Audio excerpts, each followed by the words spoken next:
After these things, Jesus showed himself again to the disciples by the Sea of Tiberias.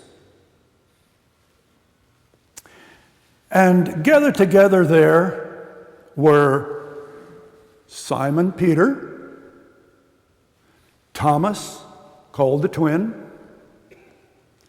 Nathanael of Cana in Galilee, the sons of Zebedee, and two other of his disciples. Peter said, "I'm going fishing." The other disciples said, "We'll go with you." So they got in the boat, went out, caught nothing that night. Jesus said to them, "Children, you have no fish, have you?" They answered, "No." And Jesus said, "Cast your net on the right side of the boat and you'll find some." So they cast it out, and they couldn't pull it in. It was so full of fish. The disciple whom Jesus loved said to Peter, "This is the Lord." When Peter heard that it was the Lord, he put on some clothes because he was naked and jumped into the sea.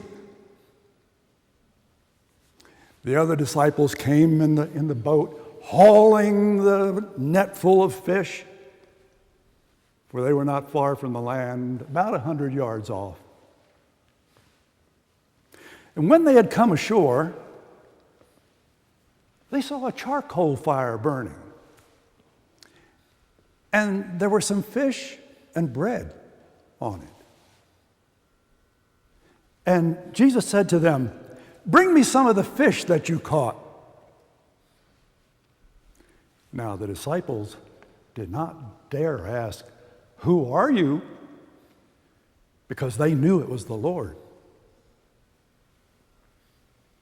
So Jesus took the bread and gave it to them, as well as some of the fish.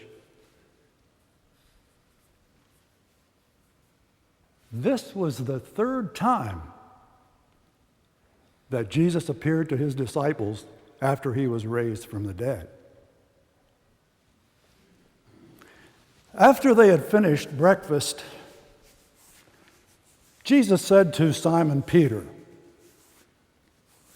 "Simon, son of John, do you love me more than these?" Peter said, "You know, Lord,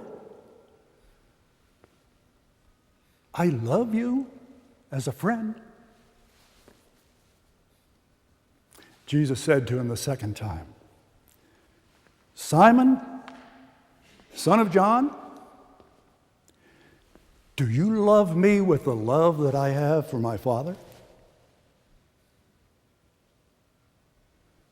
Peter answered, "Lord, you know that I love you as a friend."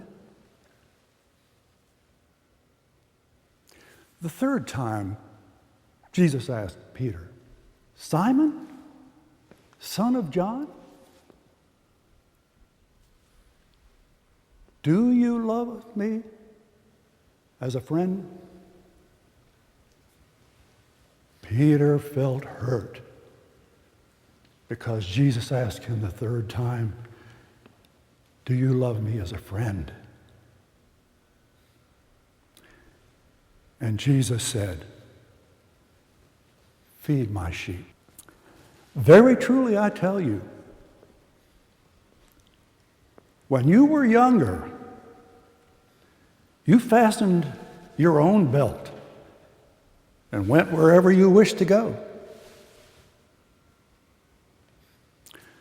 But when you grow old, you will stretch forth your hands, and somebody else will fasten the belt around you and will take you where you don't want to go. He said this to indicate the death by which he would glorify God. Then Jesus said, "Follow me."